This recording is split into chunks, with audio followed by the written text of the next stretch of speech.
Huh?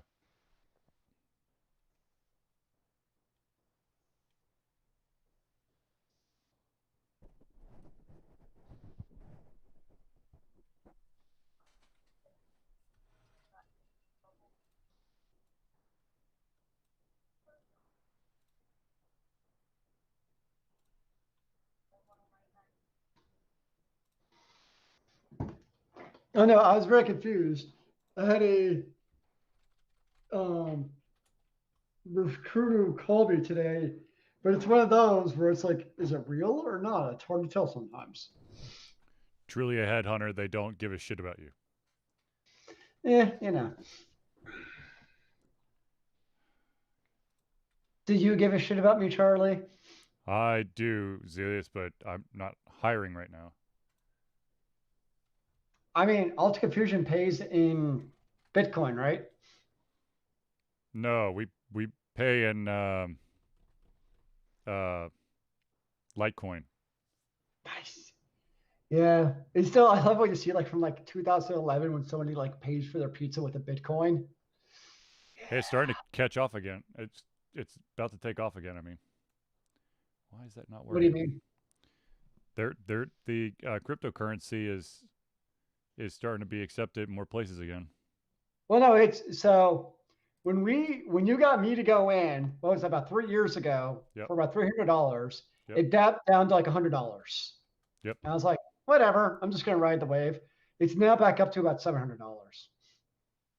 There you go. I put I think I put about 300 myself, and I'm sitting at, let's see what I got here, 1,000. Nice. Yeah, I think you did it a bit before me. Yep. Of course, like most things, it's like, man, I wish I did it when it was, at $100, it would be worth so much more. But I also that got. I think I got in earlier or I bought more of a certain currency than you did. I got you.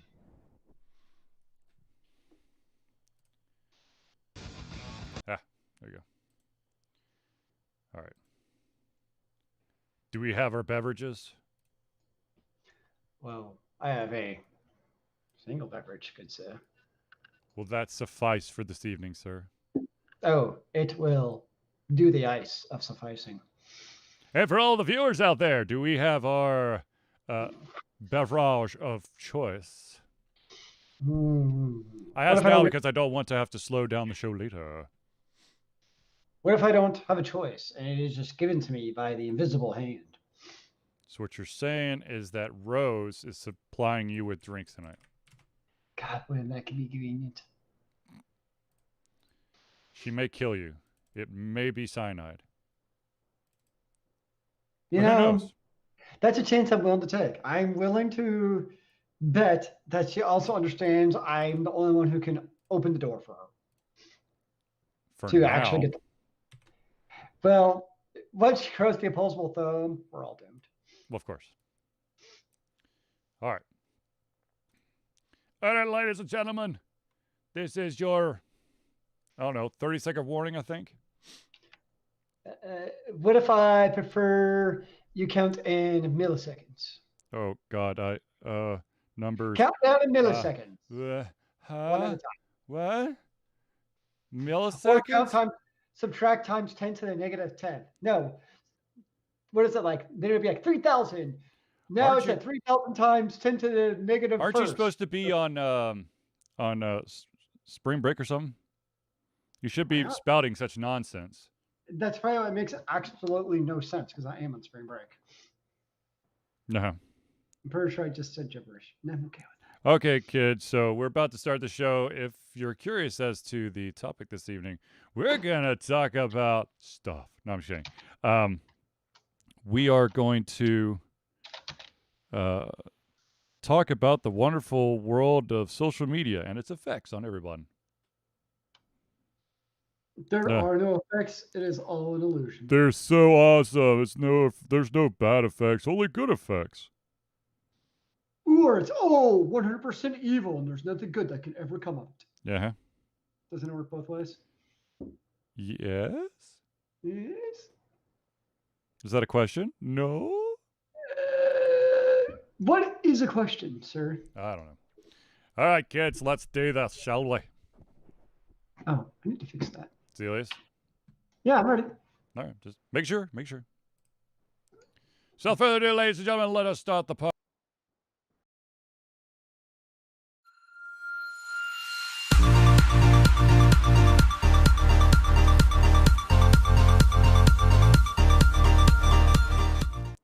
Hello, ladies and gentlemen, and welcome to another Dish Celtic Vision Thursday Night Hangout.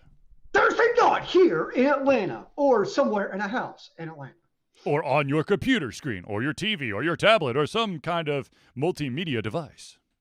Well, I'm saying Charlie and I are both from the Atlanta of a physical proximity in relation to where we're sitting with our computers. Aha! Well, ladies and gentlemen, of course, I am your host, Charlie, and I'm joined once again by the prolific comer himself, Zealues. This is the Thursday Night Hangout. This is a weekly live show where we try our best to cover the topics that are most important to you during the show. If you haven't submitted a topic or a question, or you just want to add your opinion into any of the conversations, please do so by dropping it into the chat. Anything that hits the chat that's relevant to the topic, we will basically read live on air so that when we do make the podcast version of it, people know it was you who made that amazing point. So what if I add a non-relevant point? Well, that's just Zealues for you. I mean, isn't that part of the allure of the show is people can add whatever comments they desire in their heart? Fine. If it gets read, it's amazing. How about There that? you go. There it goes, Zealues. Hear it.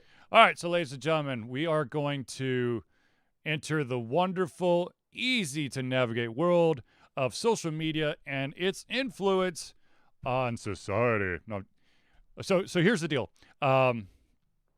Yet another big name,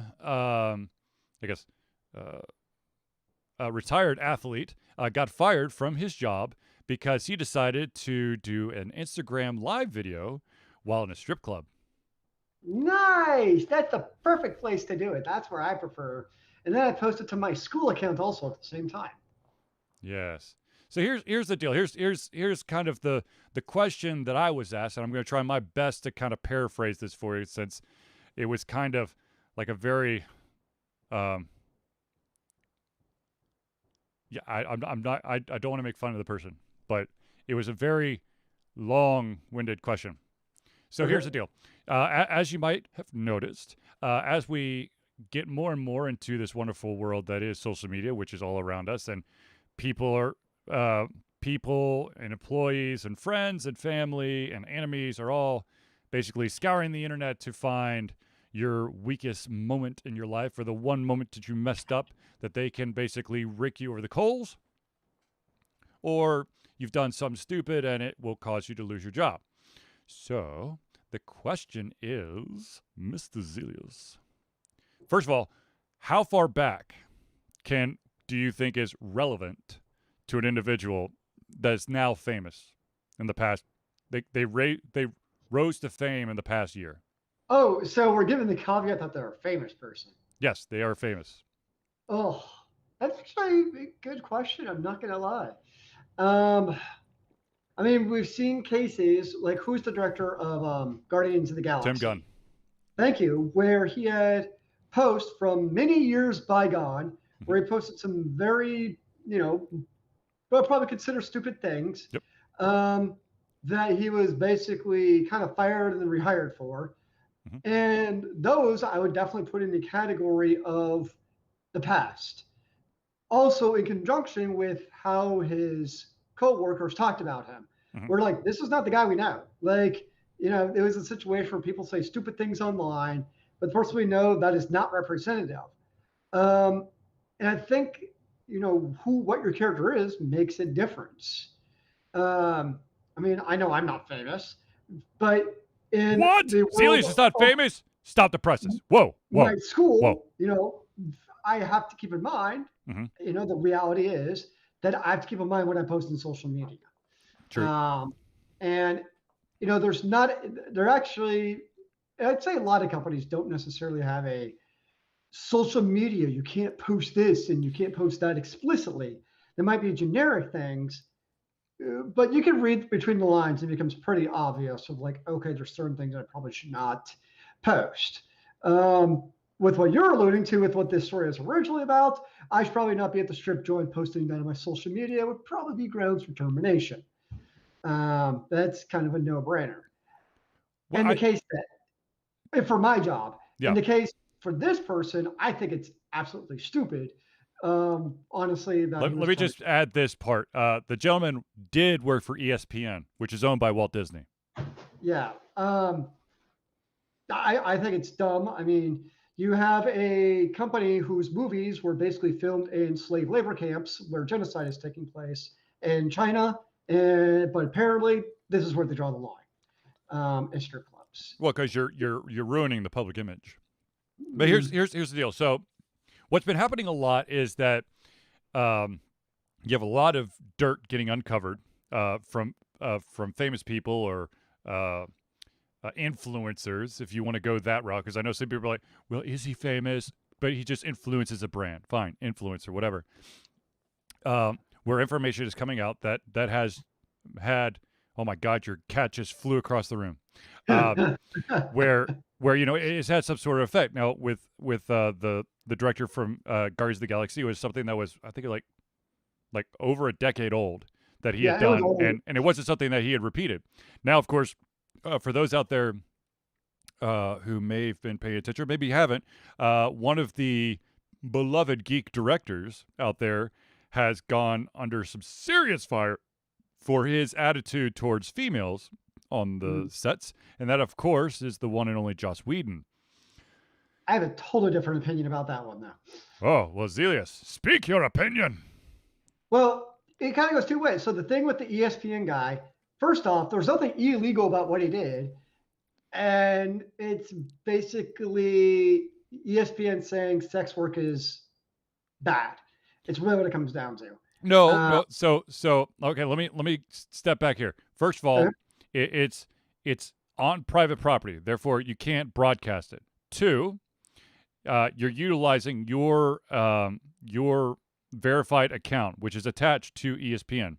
Three. Well, that part was not smart. I'll grant you. Three, they were not following protocol when it comes to Corona. And four, it's the you can't show lewd or inappropriate videos or pictures without someone's consent. So it's like a bunch of stuff. They should have actually done this in Georgia, where there's now basically no COVID policy. No, Texas. That's where you. No. See, Kemp lifted all restrictions. Right, but we haven't seen a completely sold out ballpark yet. Texas has had, the Rangers have had several. Anyway, so going back to what you're saying about Josh Whedon. Yep. That is a different story to me, where it looks like there is a very much a trend in history of his actions, of particularly younger females, of being in very uncomfortable positions, to the point where cast members knew not to leave other young female cast members alone with him at the same time. The troublesome part to me also is it further solidifies the tawdry underground that is Hollywood. That something like that, if that was a case of that happening, it's not the first time. Right. And nobody before this has really said, at least publicly, has said anything. And it's very much the case. Who was it? Roman Polanski? Am I thinking of the right guy? That guy is the pedophile. Director. Yeah, but I mean, he obviously went decades doing this. Yeah. And he's hiding. He's still in. Is he still alive? Is he still hiding in some European? I think he's hiding in France. Huh? Isn't he like hiding in France or something? I think so. It's some European country, so he can't get put on trial.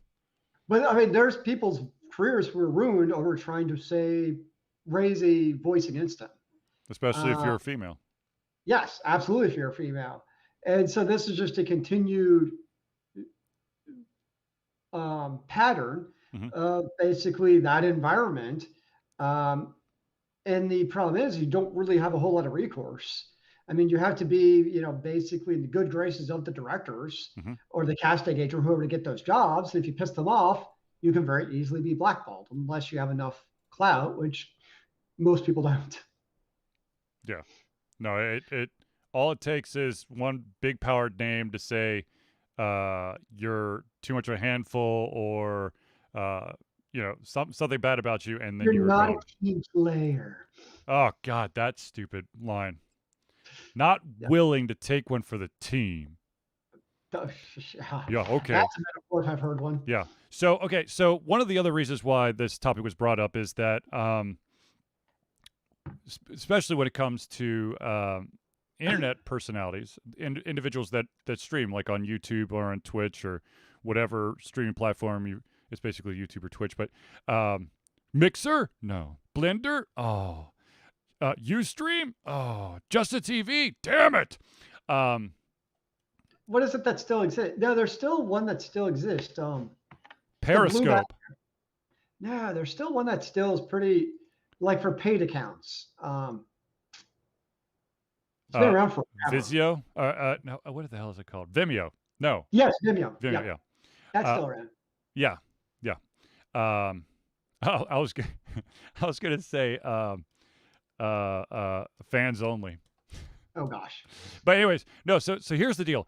There, as of course we've talked several times. There's this like ever evolving kind of unwritten laws for I guess etiquette and behavior and whatnot as a recognized partner affiliate of whatever stream platform you're on. The famous one that no one knows what the hell happened, of course, was Dr. Disrespect. Yep. Or is it Mr. Disrespect? Dr. Disrespect, right? I'm like, all of a sudden it just I think went. it's Dr. I Yeah. keep on thinking Sir Mix-a-Lot because it's one of those weird Yeah. names. I know it's not him, obviously. Yeah, no. Like So you his have name. that. Then of course you have like a bunch of the YouTubers and all that stuff. But Twitch has now made it publicly known that they are crafting a policy to do investigations of their social media influencers, associates, whatever. That they're going to do. They're going to do investigations of those individuals outside of the Twitch platform. Oh, yay! So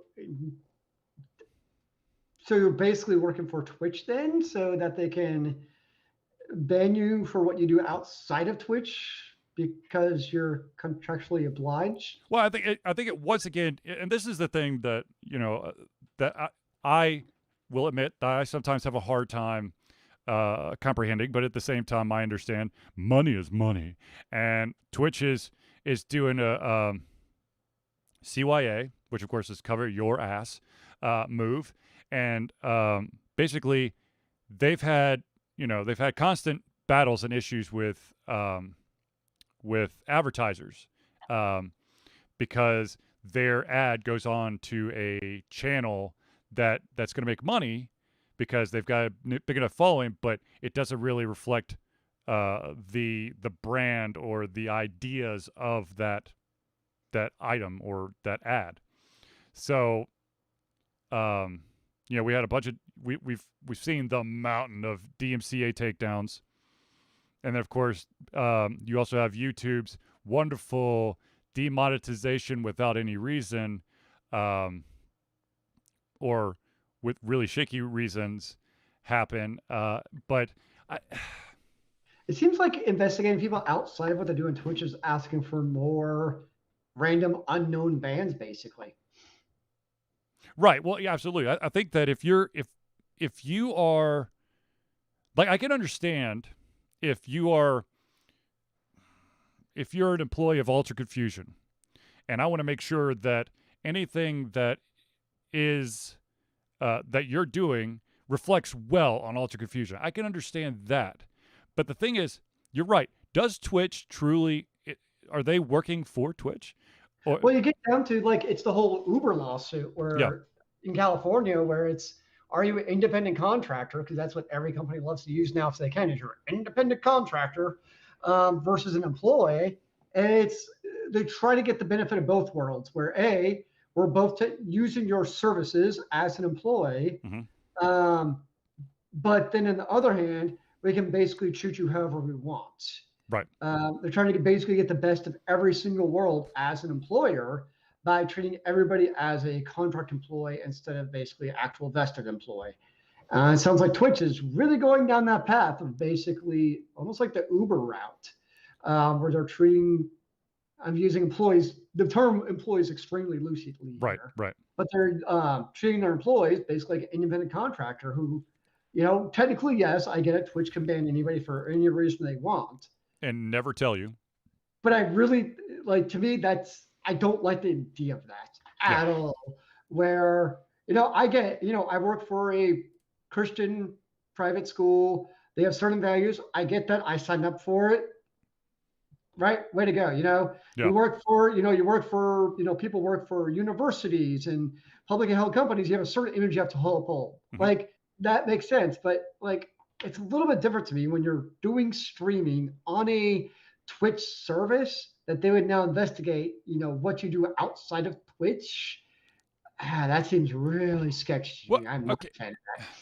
Okay, so first of all, for those out there who may somehow not know this, the vast majority of the blanket statement that the vast majority of companies out there give you when it comes to social media or any type of like media presence, be it like you got caught on TV at a sports game or a newspaper or radio, whatever, to if possible, leave the name of your employer out, and also, leave the exact name of your employer out. You can say, "I'm in education." Do not wear your company stuff. Can I wear Tracking Con stuff? Yeah. You can't wear your university stuff and be like, some employers are a little bit harder than others. You can't do that. And then of course you have to, anytime that you you do stuff online, that your actions do not connect back to the company.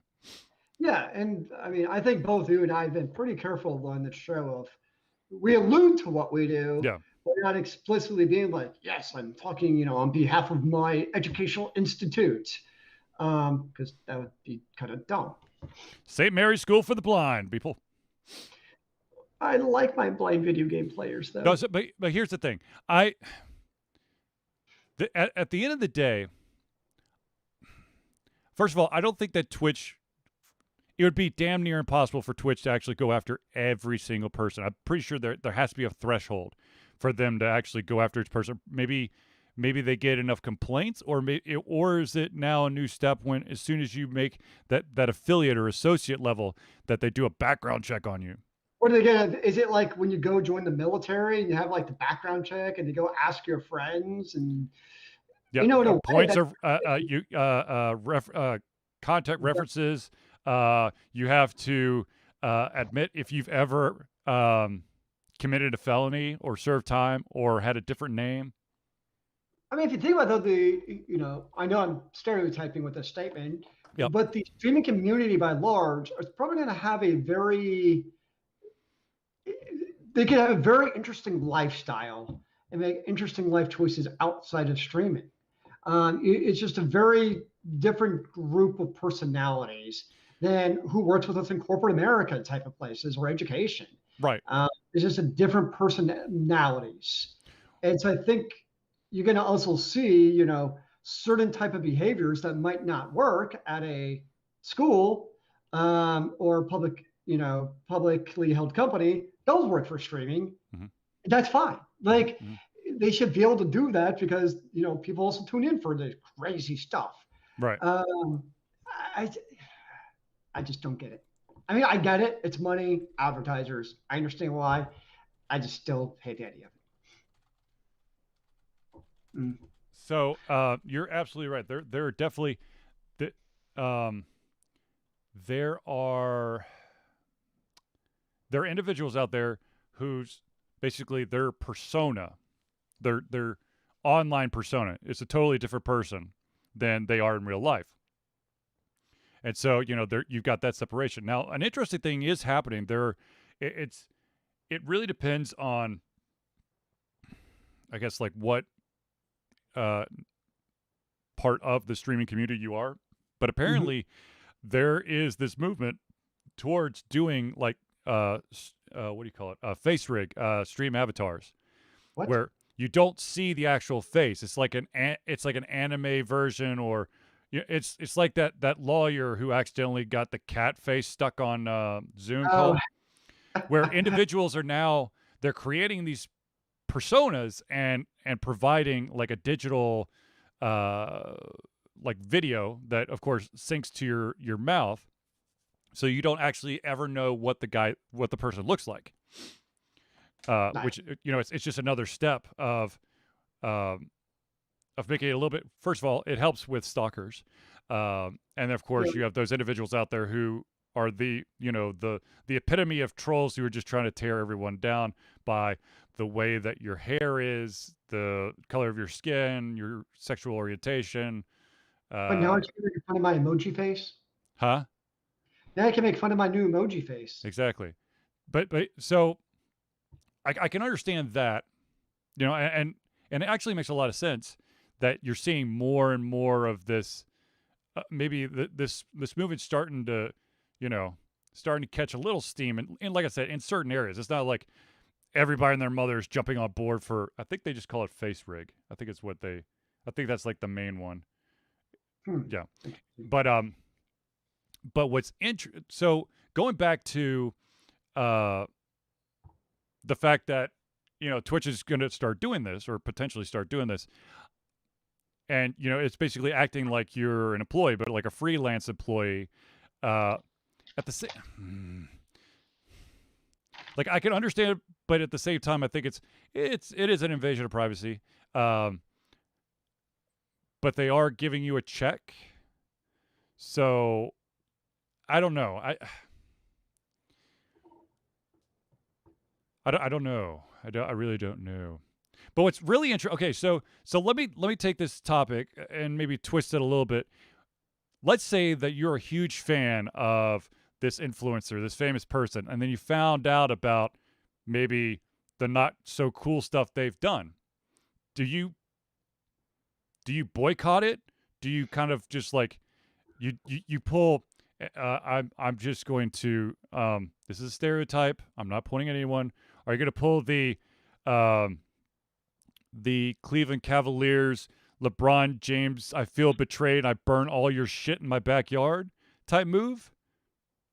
So here's the tricky part of this is so something like this actually happened at our robotics worlds competition 2 years ago, where there were some guys. So basically, you have what are called aligned selections, and basically this whole crazy strength of schedule thing that happens. And what ended up happening was there was a private Discord for one of these teams, and they were talking jokingly about asking another team to throw the match because that would help the ranking out basically for selection stuff, right? And it became an absolute shit show because somebody screen capped that, it got out, and it got completely taken out of context, blew up on Reddit, blew up on Discord, like it was this whole bonanza. So even then what they're saying is yes, is not to minimize, yes, they absolutely are. We all know there's shady things that happen online. Yep. But there's things like that where it's also can be hard to know what's serious and what not in an online context. And that's something I saw firsthand where it totally blew out of proportion of what the original intent was. And I guess that's where I feel like this could lead with Twitch doing this. I mean, is it gonna? I mean, with the amount of information that happened on these discords and the amount of chatter that goes on these servers, I mean, it's not going to take much of anything for a potential, to your point, a potential controversy to brew where I was offended by something Alter Confusion said on the Discord, so I'm going to take a screenshot of that. Oh, I'm also going to edit that, by the way. Because how easy is it to go back and Photoshop these things? Right. I mean, is Twitch going to be able to get the OG logs from Discord that have not been altered? Do they have that type of access, or can I send an altered screen cap of our private conversation that goes on here? So right, and that's actually a really good point. The what is there if a social entity or any type of entity is doing a background check on you or investigating your life outside of your job or your streaming platform, is there like a cutoff to you can only see the public profile. You Hmm. can't basically see behind the closed gate, or do you accept any and all audio recordings, screenshots, videos, all that stuff? Because let me But what's tell you, public versus private on a Discord? huh? I mean, once you're on Discord, is it all considered public then? Once you're on Discord, Depends on the channel. There are certain channels that are private, and there are certain channels that are public. So right. So what's how do you decipher between the two? Because technically, you might have a third party investigator who might actually be part of a closed community that you're part of. Are they allowed to then provide individuals with the information they have from that closed community? I mean, technically, you're allowed to do anything you want. Well, of course. I mean, if you want to see how far people will go to try to make them look better or make someone else look bad, just look at the political ads every single time we have an election here in the United States. Because my God, I am ashamed by the amount of effort they put into taking quotes out of context. Yeah. Imagine if you put that much effort into actually doing good for the people. That would be too easy. Way too easy. No, but And I guess there's a difference here. So it's like, let's just say, in the case of like, okay, I'm in Discord, right? mm-hmm, And let's say it comes publicly to light mm-hmm, that, it's no investigation is necessary. Obvious that I was, sexually harassing Charlie online. To me, that's like, okay, that's pretty cut and dry. You're no longer, allowed in our service. right. But that's a very different scenario than you, on your own volition, going and investigating what am I doing in my channels and chats. Like it's two very different scenarios to me. I True. guess that maybe that's the question of what is Twitch's thing is it if something comes to light, it's like, oh wow, this is actually a real thing. We need to figure out what's going on. That's a very different case than just, randomly basically investigating stuff. To be honest with you, when you said that, I immediately thought of the random drug test for like professional Yes. athletes. It's like Yeah. it could happen. You don't know, so be careful. I mean, don't do it. Not be careful. Don't do it. There could Um, be a random Twitch mod at any time. yeah, exactly. Ha ha ha. No, I think that I mean in my perfect world, I would definitely say that the individual would have to get flagged. Now here's an interesting thing though. There are now stories about some of the OGs, original gangsters, from like the YouTubers. There's information coming out about them now that you know from when they started till like 2 weeks ago, they look like amazing, cool people. But now all this you know shit about how they peer pressured people to do stupid shit and put people in uncomfortable situations. So for that, let's say that an individual has basically made his mark in streaming or YouTube or whatever for over 10 years, and then all this shit starts coming to light. How do you react? You mean that happened 10 years ago? No, no, no, no, no. Let's Or say still? let's say that this guy was let's say this person, so I'm not stereotyping a guy or girl. This person um, is very popular on a streaming platform. They've been doing it for let's say 10 years, and they it, to the outside observer, they look like the perfect awesome person. They may give like donations or maybe prizes to people. They do really silly goofy things that make people laugh and smile. But then it turns out that a bunch of the stuff they do they pressure the individuals in the video to do stuff that they're very uncomfortable with. They may mistreat certain ethnicities or sexual orientations, and perhaps they're not as squeaky clean as they appear to be. To you, let's say that that's been happening off and on for the past 10 years. How does that affect you, who is, or I guess was, a fan of that amazing person? It would probably definitely make me think less of them. Yes. Um, I think unless it's outright basically illegal, though, I would hope that they can still have a streaming platform.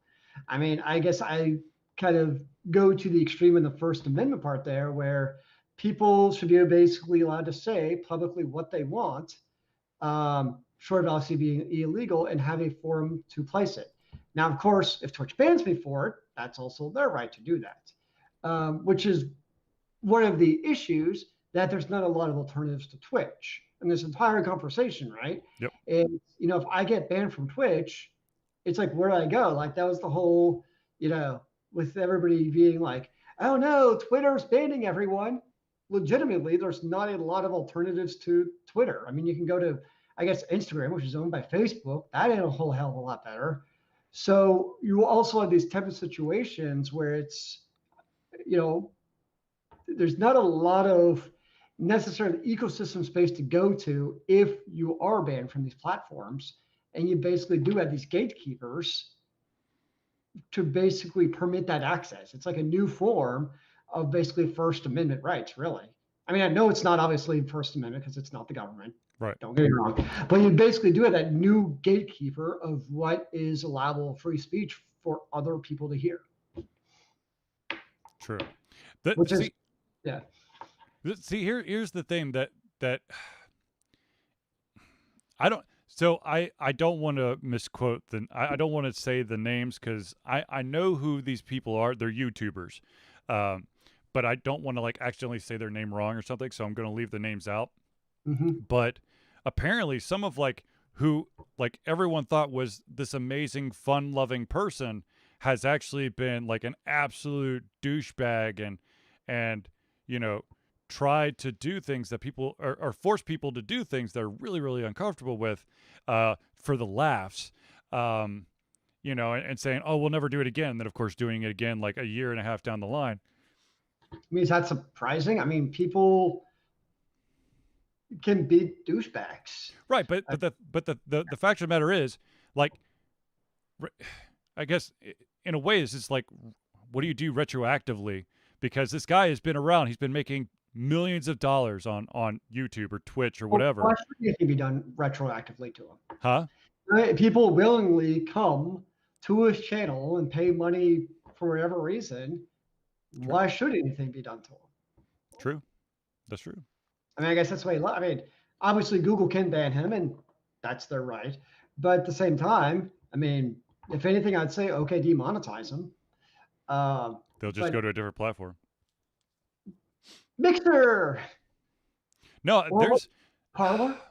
There was a I can't remember. There was a streamer that was actually contemplating basically just creating their own basically stream, not hosting it on YouTube or Twitch or anything, just have a dedicated stream. Like on his computer, serving it to the world? Sort of, yeah. Good luck on that one. Dude's like a multimillionaire. He was going to basically build himself a farm. It wasn't like my shitty desktop from '97 using Linux, Ubuntu Linux. Whoa, that's the OG, man. You can't go wrong. Yeah, man. No, I mean, yeah. In a way, yes. Technically, if you want to be your own gatekeeper, sure, do your own thing. But you, of course, if you don't use Twitch or Facebook or YouTube or whatever, you don't. Now people have to navigate to you to get your stuff. It's not like you can't hit the. You're not going to be listed as what the hell? What does Facebook call it? It's not preferred. It's recommended content. I mean, that's what they tried doing with Parlor. Good gosh. Mm-hmm. After the election was basically create a whole new social media where any speech is free speech. Yeah. That worked. And for those kids who are listening to this audio and not the video, I just rolled my eyes so bad that I had to stop and make sure they didn't fall on my head. I thought you were becoming the Undertaker there for a minute, doing his. You want to talk about freelancers, poor wrestlers. Oh no, they totally get the shaft. They get I mean, dicked. yeah, unless you're like one of the upper echelons, like a John Cena or Undertaker or them. I mean, you got no medical insurance. You're basically on your own, paying for everything. It's, and there's actually a really interesting story where back in the, I think it was the late '80s, where Jesse Ventura was going to basically Unionize. to unionize. It was actually Hulk Hogan who snitched him out. And I say snitch intentionally, snitched him out to Vince McMahon to basically allow Vince to basically head it off and prevent it from happening. I mean, wrestling with the WWF back then, WWF could have definitely been unionized back in the late 80s, early 90s. Yeah, no, it's definitely people who do TV wrestling truly do it for the love of the sport.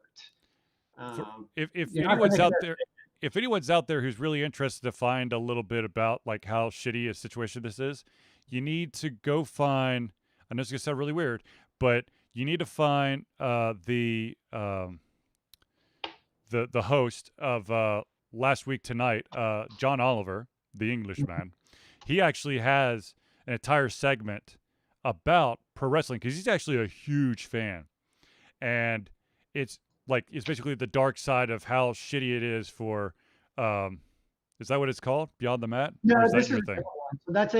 So that's a documentary from the 1999. Gotcha. That it doesn't portray in quite the dark light that John Oliver does, but it's another documentary that kind of takes the story of wrestling. Yeah.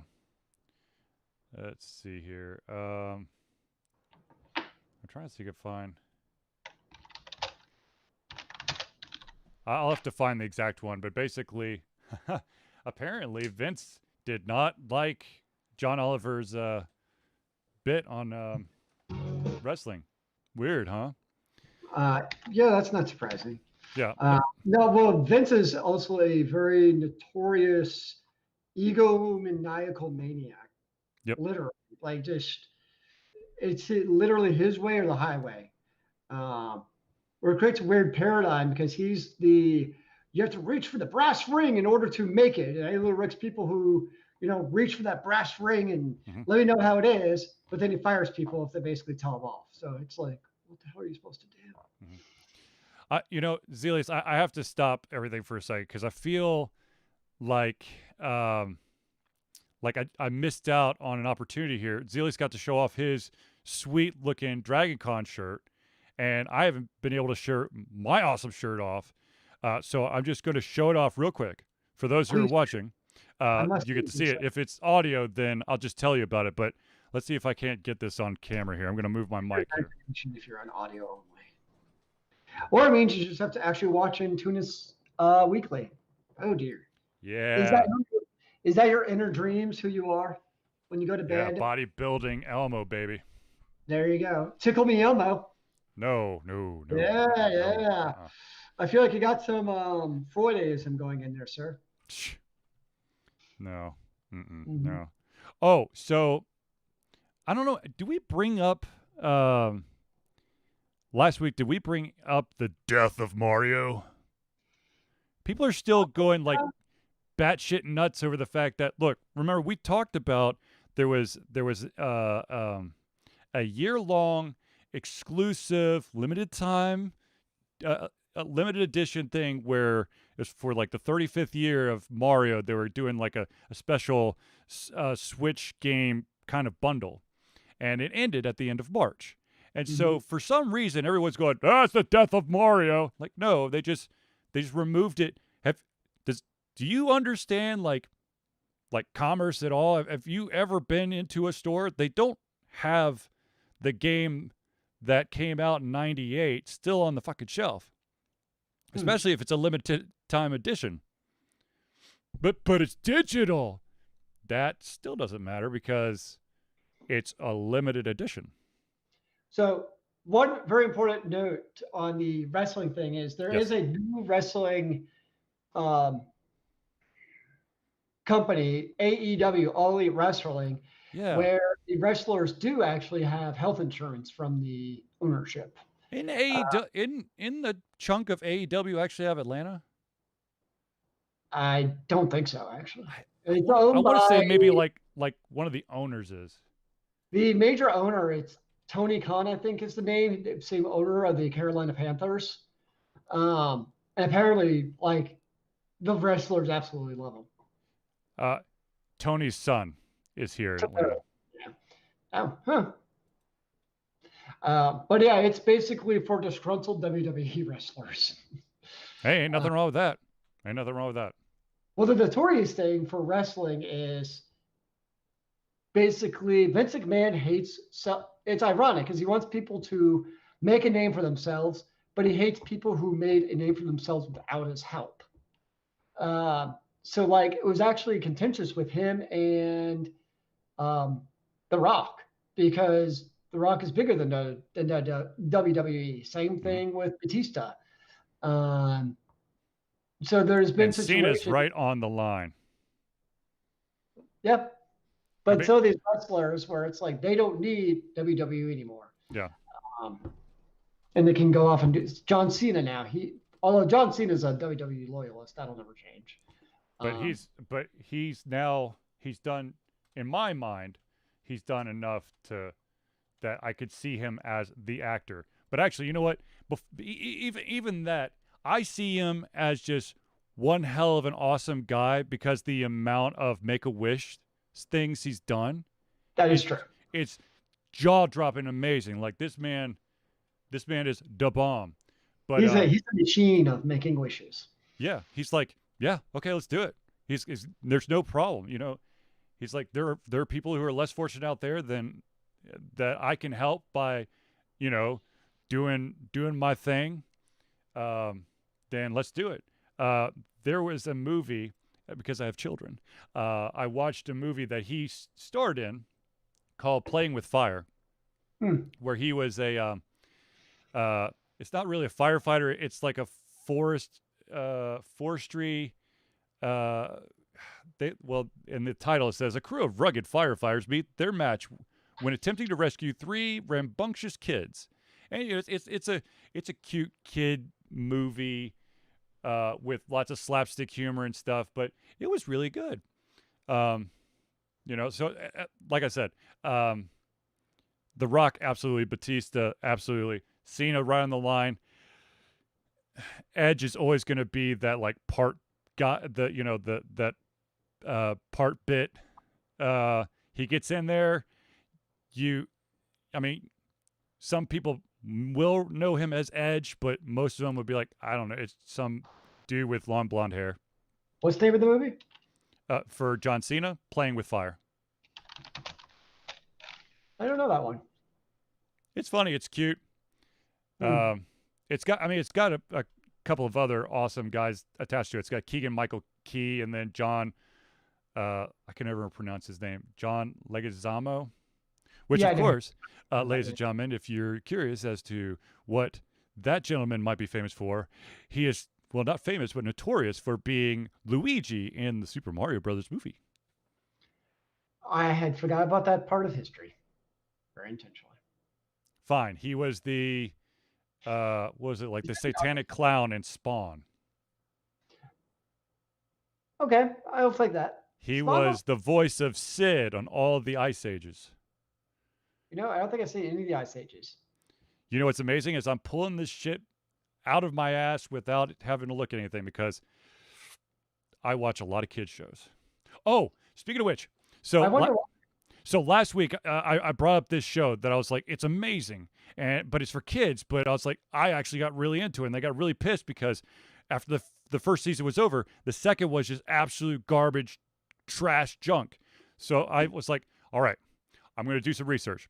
I go start typing in to Google, and lo and behold, I am in the majority with like, it's like all these parents going, what the fuck happened?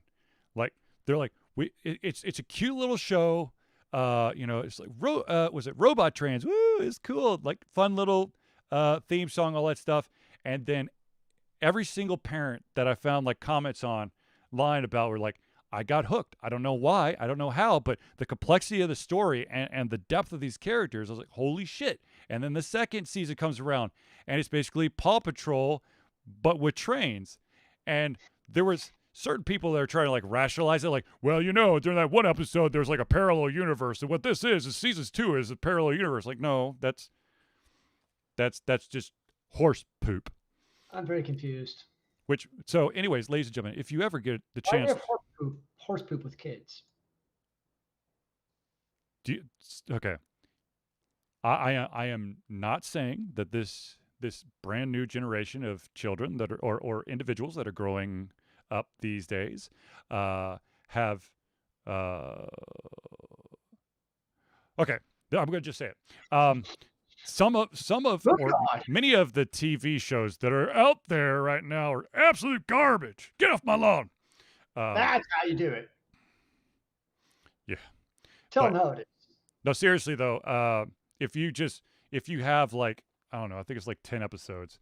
If you've got, I guess, 5 hours to just throw down the toilet, you've got whatever, 5 hours of free time, then I highly recommend that you watch. It's on Netflix. You watch the first season of Robot Trains. Do not watch the second season, but watch the first season. And you'll be like, damn, that is good. But just don't ever watch the second season. Because then you'll cry and go, but what happened? The show changed. The train went away.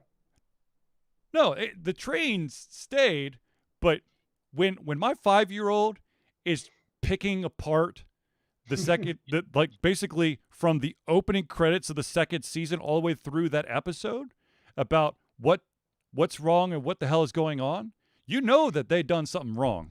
You got issues. Yeah. It's crazy, man.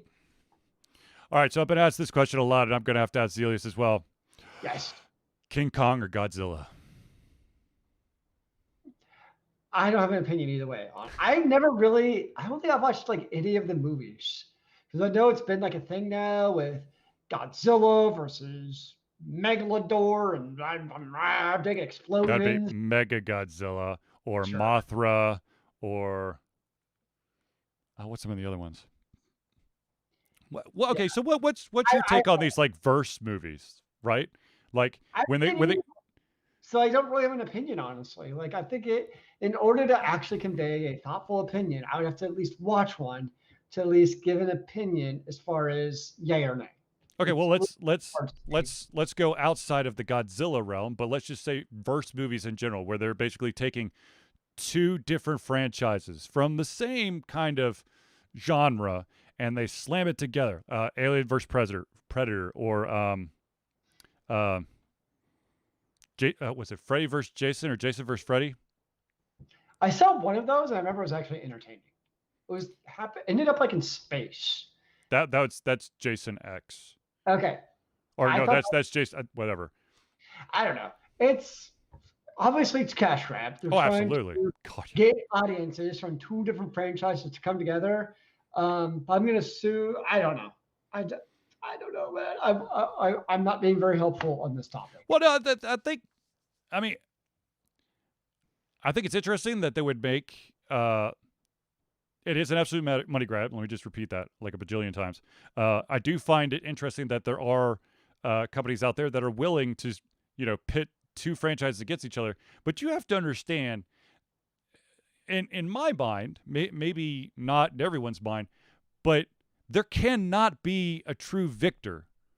It's got to end in a stalemate, because you'll piss both fan bases off, but you won't piss one of them off to like the extreme that they'll burn down your house because you let their beloved franchise die to another franchise. I know why I actually hate this question now. Okay. Batman versus Superman. Fuck that shit. That movie still makes me angry, just angry. Just the sheer premise of it makes me want to. Nope, sorry, just can't. I just can't handle it. Look, I'm going to take a step further. Basically, almost every single DC movie, I'm not touching. The exception of the rule was uh, the Nolan trilogy for Batman. Yes. The first Wonder Woman. I haven't seen the second one, but the first Wonder Woman. I've never seen the Justice League or the 30 bajillion different versions of the Justice League that's out there. I've never seen Suicide Squad because I've heard it's absolute garbage. Birds of Prey apparently was promising, but failed to launch. I'm not even going to bring up Green Lantern. Basically, almost every single Superman movie. What about Aquaman was decent. I'll give you that because Aquaman was a kind of rugged individual that ain't gonna take no shit. Well, the reason it worked, I think, for both that and Wonder Woman is they humanized the protagonist. Yes. Like you look at what I've said this in the show many times, and that's what Marvel does well with their shows, is they humanize their characters. That's why when Thor and frickin' Endgame comes down with a hammer and the entire audience goes ballistic because he actually had like a freaking character arc of being human and not literally human, obviously. Right, but you could feel the character. He had trials and tribulations. He just wasn't, woe is me, I'm the god of thunder. Like he kind of had that. He had that moment when he became like an alcoholic, which was awesome. Video game player, but there was still like levity to it. Like there was moments where like, oh, that's good stuff. I mean, it got across the seriousness. That's something DC's always done terribly in their shows. What? It's the only reason Batman worked well is because you had Christopher frickin' Nolan directing it. Yeah, and some would say that the last one was not the best send off. Well, first of all, if you have a character that is going to have something on their face, please make sure that they can be understood. Because if I have to listen to an entire movie, I'm going to shoot someone. Yeah, it was preparing for the COVID mask, man. Yeah, exactly. No, shit, I was going to say. Yeah. You're absolutely right.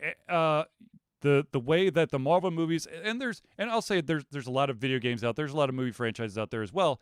The way that it's written, it actually makes you want to care about the character. Either you want to love and support them, or you want to kill them, but you have like this emotional reaction to an individual, and so you become invested. Where in most of the DC movies, I felt like, oh yay, woo, I'm a bad guy. Oh no, woe is me, my tragic life. I'm going to have to save the world. You're just like, okay. Yeah. So now I will, because you had like Justice League, which had directors change halfway through the movie and stuff like that. So there have been some cases where it's maybe not the best, but yeah. And then, I think, to be honest with you, I think there's only two examples that immediately come to mind for me where that are Marvel movies that I'm just kind of like, I don't know. And ironically, both of them are Fantastic Four. Yep. And one of the Spider-Mans where they're literally like, let's see how many villains we could put in a movie. I stopped watching the Spider-Man movies for like a couple of movies that like, wasn't there somebody between like Tobey Maguire and Tom Holland? Yeah, it's Garfield. I don't think I saw any of his. No, I think he only did one, but he was like smack talking or some, like, well, the shit, I'm gonna be Spider-Man. They're like, huh, no, you're not. But although I think Kirsten Dunst is still my favorite Mary Jane. Sam Grizzle, I love 007, but even as a kid, I thought Moonraker was ridiculous. Bond and Jaws in space. Writers must have ran low on ideas. Let's be honest. There are a lot of movies, a lot of books, a lot of TV shows where writers have no idea and they're literally just throwing shit at a wall to see what sticks. Case in point, I think it's like the last 2 or 3 seasons of Lost just went totally off the rails because like, we got nothing else. I was going to say what the Fast and the Furious series has become. It's speeding cars with explosions. You know what it is? It's the new 007, man. Mm. No, it's totally terrible, but I absolutely love it. You've gone from the first movie where the character almost dies trying to rob a big rig Yep. truck Yep. to now there were like world globetrotting assassins foiling plots of world destruction. Yeah. Although, what is it? Hobbs versus Shaw is one of my favorite movies. Never seen it. It's so ridiculously stupid, over the top. Or Statham and The Rock just trying to up each other, and it's so dumb, but it's so glorious. That was a true big movie theater movie. Mm. And of course, you had Robbie in there too. But yeah, okay. So, ironically, the movies that Marvel really have, basically when Marvel and Disney and all that got together and had a big ass party, those are almost every single one of those is solid. It's basically Marvel before that that collab. That's the issue. You've got Fantastic Four. How many Fantastic Four movies are there? I feel like there's at least like 3 origin stories and maybe an extra, like a sequel to one. I don't know. But anyways, so those are all trash. The Daredevil one, I don't know. The Elektra movie, I don't even recognize as a movie. Let's just be honest. The TV series was good though. The Daredevil TV series? Yep, I enjoyed it. I actually, I have to say that I'm not as impressed. Well, this was through Netflix. I don't know when. Now that it's gone over to Marvel, and the Disney Plus stuff, I'll have to watch more of that to really make a judgment. But to be honest with you, I was not 100% sold on any of the Marvel TV series on Netflix. They were good, with the exception of Iron Fist, who I swear to God, every single fucking scene, I'm Iron Fist. I'm Iron Fist. No shit, Sherlock. Shut up. Move on. I never had interest. I didn't like the actor, so I never had interest. I didn't like the actor. I didn't like the whole portrayal of it. The one show that I got into was Jessica Jones, but it was really weird for me because one of my favorite actors and one of my favorite roles for him, he's a good guy, but in this one, he is not good. But he's so good at it. I know. So it's like a conflicting emotions. Can't understand what's going on in my brain. Yeah. But speaking of good storylines, I do want to see Loki. Yeah, absolutely, yeah. I watched all of WandaVision, which was interesting. I've started. I think I've watched the first 2 episodes of. I can't remember. It's Falcon and Winter Soldier. Yeah. You haven't seen any of it, have you, Zealues? Correct. I don't have Disney Plus. Okay. Well, I'm not going to give it away, but there's an individual in that show. If you guys have watched any of the episodes, literally all you got to do is watch like the first episode, and you'll know who I'm talking about. There's a character in that show that I want to punch in the fucking face and run over. I want to run them over with a car, and maybe their buddy as well. That person might also need to become a human speed bump. I can't stand them. But the thing is, I'm invested. Right? So it's not like oh God, this is so terrible, you need to go. It's I've got emotional feelings and attachments to this show. I definitely want to see the Loki one. Apparently, Marvel was doing some filming down in Decatur the other day. The reason why I know that is because my sister was trying to come home from the Decatur Square, and she was told that she was not able to go the route she came because they're filming. Nice. Yeah, but what was I gonna say? Oh, so the one of the reasons why I bring up the really good storytelling, and I said outside of it could be more than just movies. It could be like video games and stuff. The game that I've finally written a review for, but I haven't published it yet. Tales from the Borderlands. Not Borderlands, but Tales from the Borderlands. Tales from the Border. So this playing that game and then playing Borderlands 3 is like so freaking trippy because and I said this on a previous show. Tales from the Borderlands is 5 episodes, and I think that the first 3.5 or 4 take place before Borderlands 3 storyline takes place. However, at least the last episode happens after Borderlands 3. So I'm like, I know some of the secrets, but then I also don't know how you get to the reveal of that secret that I know. So, are you still Vault Hunters? Yeah. No, Okay. no. For Tales of the Borderland? Yeah. No. Or Borderlands? Are you Borderlands? You are. In Borderlands 3, you're a Vault Hunter. And Tales of the Borderlands, you are a employee. Well, you basically ping pong between 2 characters. One of them is a businessman from Hyperion. Basically, his storyline starts just as the death of Handsome Jack has settled in on Hyperion, and then you have the sweet, sexy talking con lady who's always looking for the next score. And if you've played any Tales games, you'll know that the stories are very well crafted. Every single decision you make will affect the game.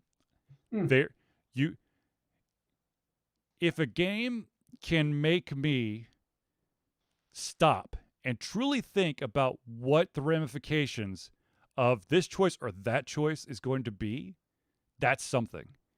You know, there's tons of games where the game will it will basically meld and mold into your personal experience, and that's cool. But there are a lot of games out there that you don't give a shit about what choice. You're like, oh, that seems like the evil one. Okay, evil. I'm trying to get the 100% evil one, where I'm looking to get that unique experience, but I also want to feel the weight of the decisions I made. Did I choose the right person to die? Did I let the wrong person live? So, speaking of Borderlands, there's been another casting for the movie. Who? Oliver Richter's as Crom. Oliver Richter's. Basically, bodybuilder actor. He's actually in Black Widow. Aha. He's a big hunk of muscle. That's basically what it comes down to. So they'll be perfect for him to just, be big and bulky and look very menacing. So I'm trying to type on my computer off to my side. So I was trying to pull up Borderlands, but I kept putting Birderlands. And it's like, why is it not pulling up? I'm still very skeptical about Kevin Hart, though. That's still the one thing where I'm like, oh, man, that is all man right there. Whoa. Yeah. Woo. He looks more like a Roland than Kevin Hart does. Dude, he looks like, if they didn't already have, they've already got a brick, right? I don't know if they have a brick, actually. Because he looks like brick. I can see that. What? He's just big and muscle. I don't think they have a brick yet. Okay. Well, I'm cautiously optimistic right now about the casting thus far and potentially where that movie could go. There are definitely there's definitely is the potential of something of true awesomeness occurring. Now, of course, I say that every single time because I want to be an optimist when it comes to these crossovers from like video games to movies or books to movies. I want the best so that people understand how awesome things are. But the vast majority of the time, something gets Hollywoodized, gets kicked in the nuts a couple times, and basically by the end of it, it's a hollow shell of it has nothing to do with the franchise, but we slapped the name on it. Mm-hmm. Let's see here. Monster Hunter is one of them. I never saw Monster Hunter. I heard it's like, oh yeah, but there is some stuff that's from the game. Yeah, some stuff. I heard it was actually not bad. I heard it's not bad, but if you're looking, and of course, everyone paints me in this light. If you're looking at it from the purest way of viewing things, I look, I haven't really played much Monster Hunter, so I couldn't tell you either way. But for some reason, uh, us Americans have to have an army or some kind of military force that has to go into some unknown territory to go kick some ass, be it robot, alien, whatever. Having nothing to do with the actual game franchise. It's hunting monsters. What more do you want? But this group of army people were driving down a road when a dust storm hit and an interdimensional portal opened up. And they ended up in a world where no one knew what the fuck guns were. And they decided, you know what? Let's go local. And so they threw away their guns and picked up big ass swords that are probably twice their body weight and were able to swing them with ease. Now you're talking my language, sir. Exactly. I mean, if you want an absolute case in point of a movie that literally is it just has the name on there and maybe some references to the game franchise, I got to bring up the one we brought up earlier, and that's the Super Mario Brothers the movie. Mm. That was I can never remember the actor's name. He's a phenomenal actor. He was a phenomenal actor who played Mario in that. He said that was his biggest regret that he actually took that role. Or how about the Need for Speed movie? See, I didn't even Bob Hoskins. I didn't even watch that. Or was it DOA? Didn't they have a movie for that one too? Yeah, but there was, I think, fighting in it. Has anyone seen the trailer for the new Mortal Kombat movie? It's supposed to be I sick. like Dead or Alive, the main blonde chick is just like in a bikini. Yep. Well, have you not played like there's literally like oh, it's Jamie Presley. There is a like sub nerd culture that basically focuses on DOA and I shit you not, DOA's boob mechanics. That's because they're all very well proportioned ladies, and there's like they're all in bikinis in certain games, and it's all about how the boobs react with gravity. Yes. For those of you who are listening to this, you don't see that I'm getting myself dizzy by bouncing my head up and down. But seriously, I've heard really good things. Cautiously good things about the Mortal Kombat trailer. And look, first off, it has to be rated R. Bingo. Big checkbox right there. I thought you were saying good things about the DOA movie. No. No, I suppose you want to talk about bad movies from other medias. How about the Dragon Ball movie? Most Dragon Ball fans don't even recognize or that there is an American movie called Dragon Ball. I don't know what you're talking about. That doesn't exist. It doesn't exist. It's fake. It's fake news. Or was Street Fighter Chun-Li's story or whatever the hell it's called. I heard it was pretty bad. It's terrible. At least with the Street Fighter movie, you had Rua or whatever the guy's name is actually acting, which was really good.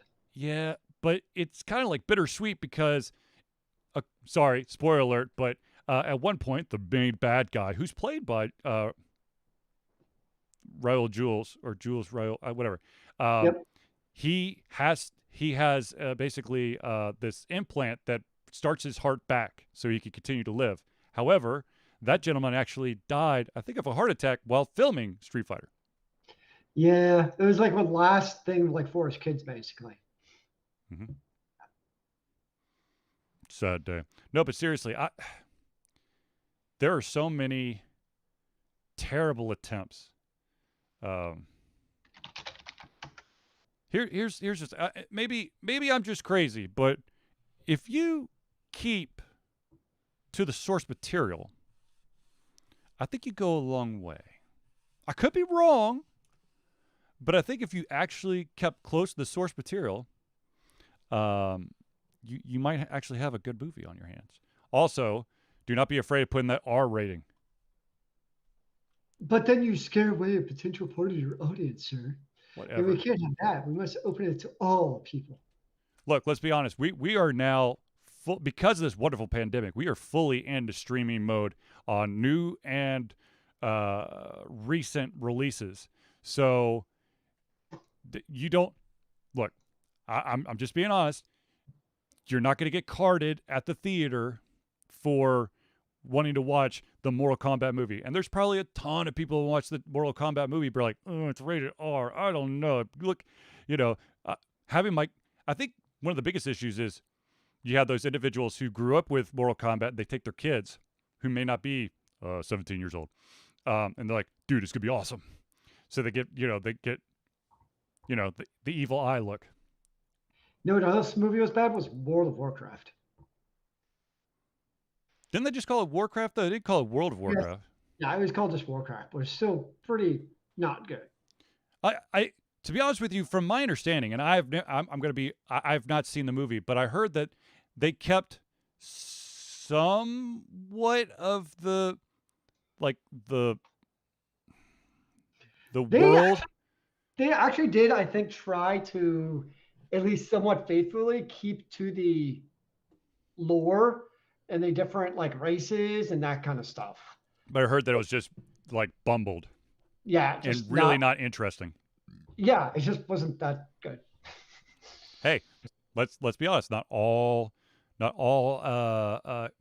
stuff, all different video games, books, whatever, can make that easy transition or make an easy transition. Now, though, I think the key to success, though, is it's now don't make video games into movies. Do what we've been seeing with the animes. Make them into like 6 to 10 episode arcs where you can have a concise story. I think the issue runs into probably like what up with Warcraft. Let's be honest, these games have a lot of lore, right? Yes. When you're talking 10, 20, 30, 40 hour plus video games of lore and content and action that you're trying to World of Warcraft has like 200 hours of content. And give context, because they do have to keep in mind people who don't understand that game. You still have to keep it viable to the non-video game audience. And doing a TV show gives you that chance. So I hope more video game adaptations do basically the Netflix or whatever it is, Disney Plus or whatever it is route. They actually get to tell that story. And that's like, I mean, I don't think there's a whole lot of story with, what's the one that just came out that way, like with Dota 2, but like Dragon's Dogma, that's something that was surprisingly good is how it did try to follow the story. It didn't always necessarily follow the story, but the premise of, what happened was like, oh, that's straight out of the video game. That's pretty cool. Like you don't get that in a movie.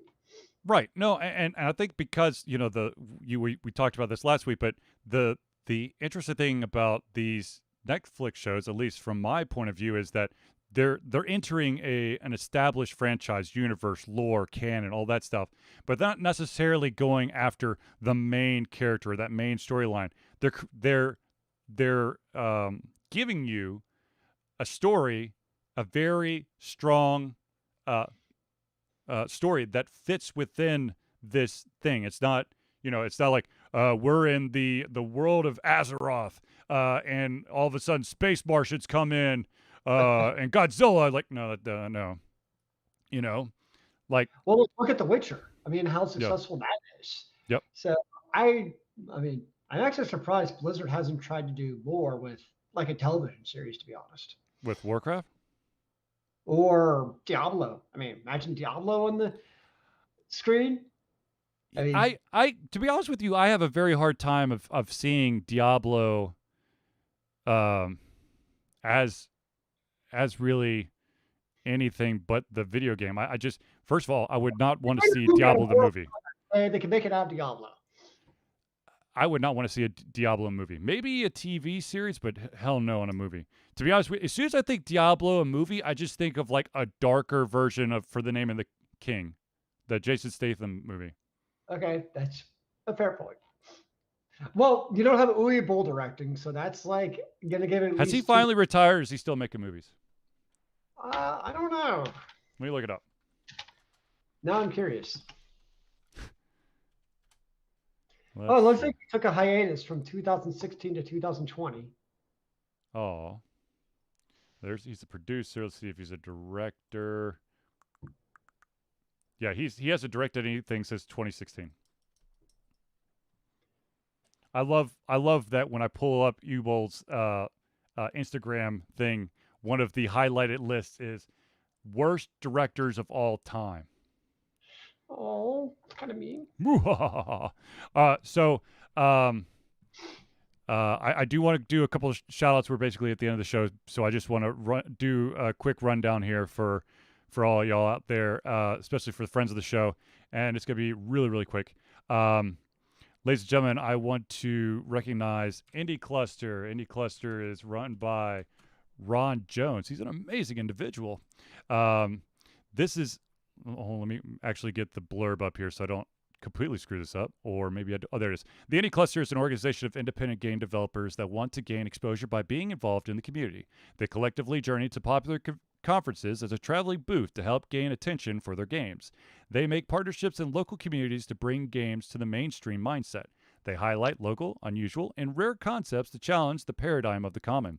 They also host events to teach kids and minority groups about game development to hopefully one day enter the industry themselves.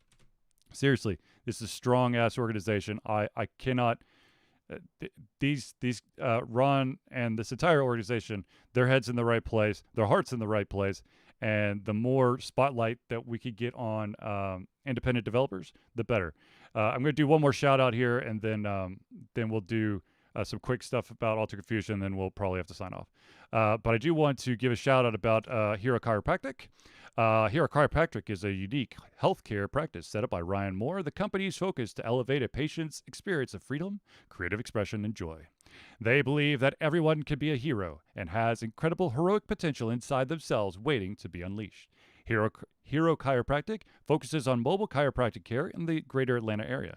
They are committed to healing clients by creating a plan of action uniquely suited for each person.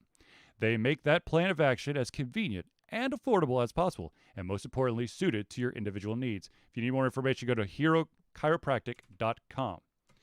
All right, so some Alter Confusion shout-outs real quick. Ladies and gentlemen, for the 10th year straight, Alter Confusion will be participating in Extra Life. Extra Life is gamers doing what they do best, and that is game. To help sick and injured children at their chosen Children's Miracle Network Hospital. As many of you already know, our chosen hospital is always going to be Children's Healthcare of Atlanta. All the money we raise through Extra Life goes directly to that hospital as unrestricted funds. This means that the hospital decides where and how to spend the money to ensure the dollars we raise make the biggest impact in the lives of the kids they treat. Now, if you want more information, go to extra-life.org. You can search for Alter Confusion, or you can start your own team. Or if you want to join the Alter Confusion team, by all means, hit me up through any of the social media means, and we will get that thing going. I want to apologize real quick. I haven't been to the post office, but if you want to send a package to Alter Confusion, a physical package, be it anime, Funko Pop, weird flavor of Mountain Dew, T-shirts, coffee mugs, strange magnetic cutouts of Zealues, all you got to do is mail it to 1551 Dunwoody Village. That's DUNWOODY Village Parkway, number, and this is beyond important, ladies and gentlemen, number 88276. That is the P.O. Box number. If you do not put that number there, it will not get to us and it will be returned to you. So once again, number 88276 in the city of Dunwoody. Once again, DUNWOODY, Georgia. Zip code is 30338. And So- finally, yes, Oh, Liz. God.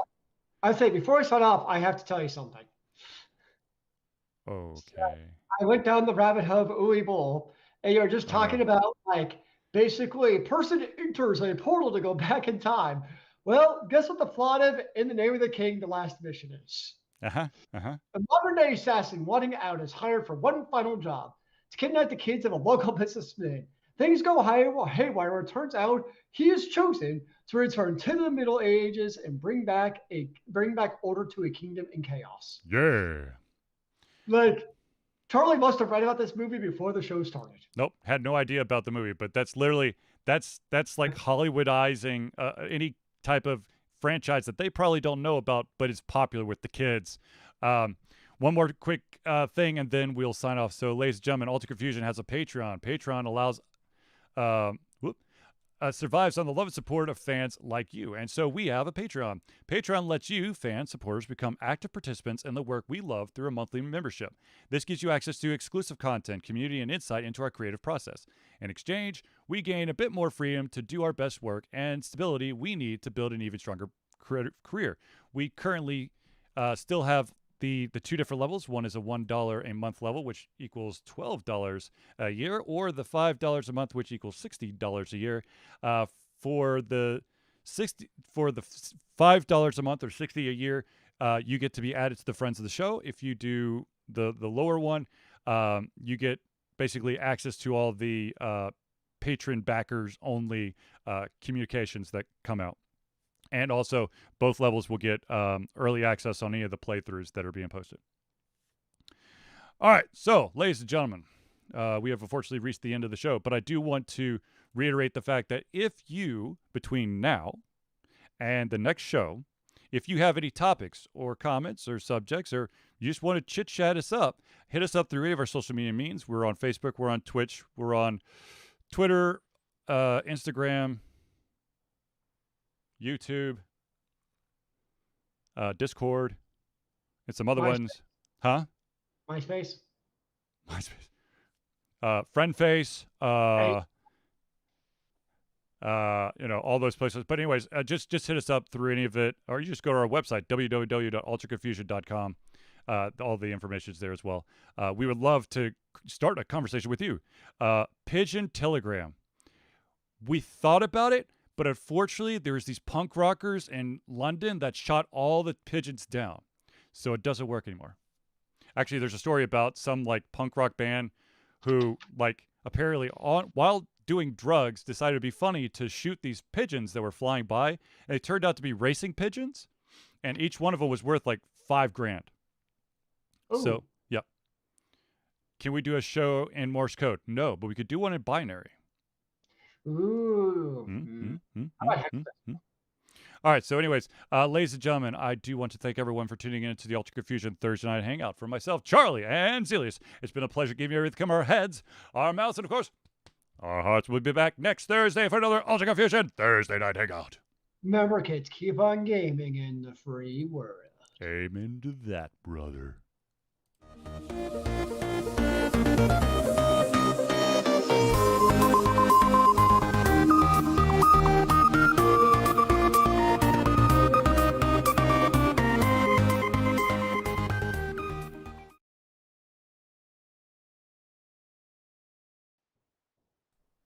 Kaboom. Kaboom. Kaboom. All right, so I know that we're still live, but I just got to bring this up real quick. So I'm thinking about redoing a small portion or redesigning a small portion of the new website because I'm I don't want to add like a shit ton of new sections to the toolbar. So I was thinking about redoing the video portions and have like just a video, basically the top bar will say videos, and then you hit a landing page that then will take you to like all the playthroughs and all of the whatevers, because right now I just keep adding more of these fucking bars and it's getting cluttered to me personally. Though it is a pain in the ass. It's gonna basically break a shit ton of links, but I'd rather do it now than later. Also, good news. Hopefully I will have a delivery tomorrow that will contain at least 3 basically bookcases, and I will be able to finally put up the vast majority of my Funko Pop collection behind me. Look at you getting all fancy. Mm-hmm. Well, it was thanks to my amazing younger sister, who basically came over one night, and I was telling her I really need to figure this out, and she literally just started hitting like every single like Reddit feed and Etsy feed and all that stuff. She goes, "Look, here's all your options. Go get one." I'm like, okay. So anyways, ladies and gentlemen, thank you for tuning in. I think from now until I beat the game, all my streaming is going to be dedicated to Borderlands 3, which, of course, if you have Borderlands 3, please make sure that you are that your Twitch account is connected to your Borderlands 3 account, and you watch my stream, because there will be I have the Echo Cast enabled, so there will be times during my broadcast where you'll get a chance to win some of the exclusive rare items that I will unlock in Treasure Chest. So there's that. I don't know what that means, but that sounds cool, man. It's super cool, man. Super cool. All right, so to all those viewers out there, we will see you soon. Zealius, I need to chit chat with you just briefly.